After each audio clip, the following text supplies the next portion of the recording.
Hi there, my name's Bobby and I'm just making this video on my 69 Mustang. I'm putting a Roadster Shop Fastback IFS on and I just wanted to share a little bit. This is my car, my 69 Fastback. Nothing special. As you can see, I've torn it all the way down. Got it in a million pieces. And see, back in October of '09, I'm in Washington State. I took it down to Portland, Oregon to American Metal Cleaning and had them dip the car. Had the shell and the hood taken down there. And the first tank they stick it in is a giant hot tank, which takes off all the paint, seam sealer, undercoating, all of that. Makes a nice clean shell. And then they stick it into an electrolysis tank, which eats all the rust. And the whole car came out looking like the hood there, all shiny and beautiful. No rust on it, perfectly clean surface to start a restoration like this with. That rainbowing on there is the phosphate coating to help with any corrosion until I get it sealed up like I did with the car. So it's a great process, something I think very smart to do with a project of this size, and especially if it's your only one you're probably going to do. It's a great foundation to start with. So I brought the car back. I shot it all in PPG DP50 to get it all sealed up.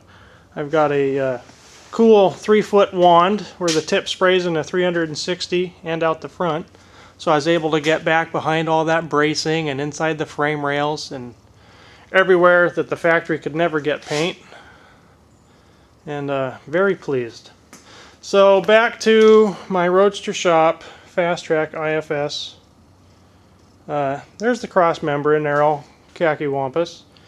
And this is everything it came with. It came in this huge crate. It looked just like a Christmas story, minus the fragile on top. We've got the upper and lower arms, the AFCO shocks, the spindles, the power rack and pinion, the spline sway bar. The upper arms are 1 1/4 inch, and the lower arms are 1 5/8 inch. And they are just, oh, that's not a good shot at all. Absolutely huge. There's one next to a spray can. Well, that's not a very good shot. Here we go, that's better. And they've got all this extra bracing welded into them. And they are just gorgeous and absolutely beefcake. It is just fabulous. The upper arms actually have extra bracing on them too, just for strength. And yeah, it was a happy day when this thing showed up, I'll tell you that. So it came fully assembled. I disassembled it, obviously, to get it in there to fit. And as far as the installation goes, you essentially have to cut out the shock towers, and you have to notch out your strut mounts, which aren't used anymore, to get room for the sway bar. Here's everything I cut out. Got the shock towers, the strut supports, and if you have it, you won't need it anymore. The factory power steering bracket down there that's on the frame, because you won't need that with the power rack and pinion. If you keep your strut supports in there, you will have to notch out right down here. Cut this area out to make room for the front of the sway bar down there. I took mine out completely because, like I said, they're not used anymore. And this one is just all beat to hell and nasty and not worth fixing to me. So I just took them out. I'll probably weld in some extra little support down there just because.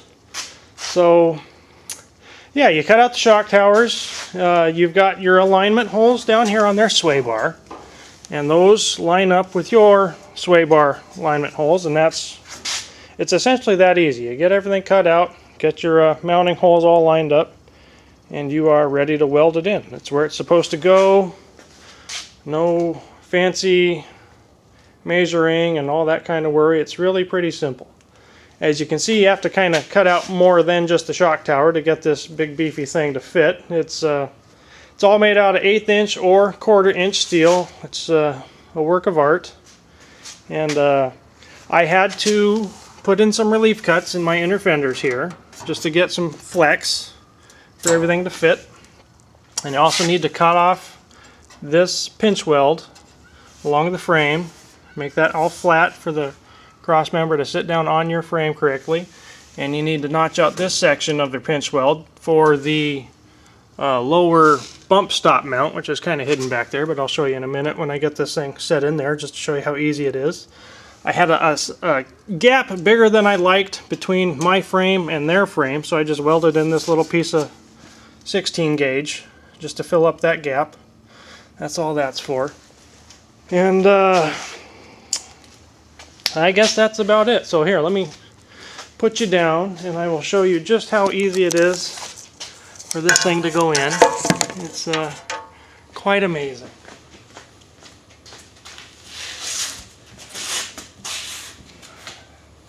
So like I said, I had to notch these to get some room, so you'll see that. Maybe. Hopefully this is going to go smooth. There we go. Alright, so that's mostly done. And that is it. Get your holes lined up, your alignment holes.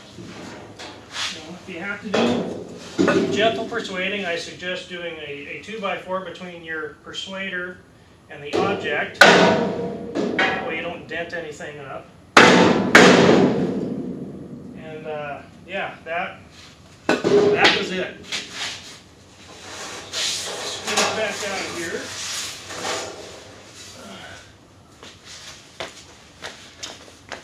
Come grab you again. So now it's easier to see the cross member.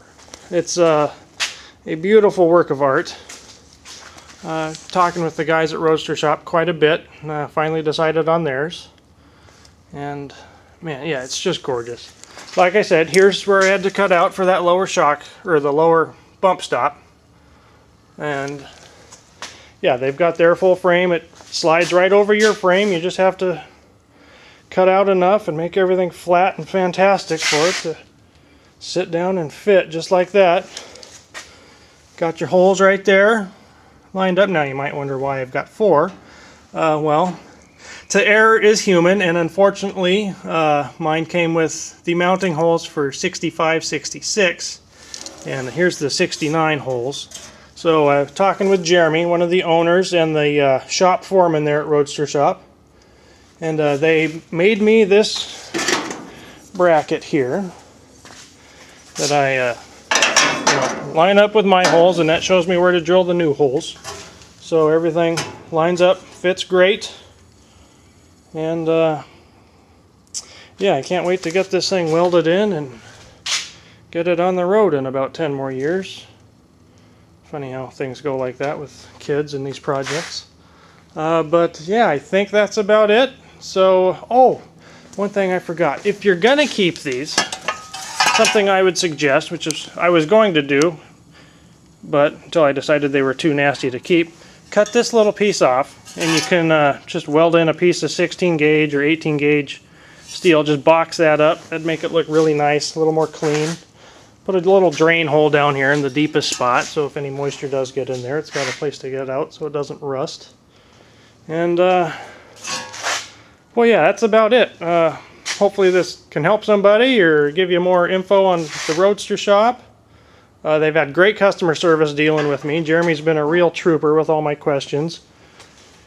And yeah, I think that's about it.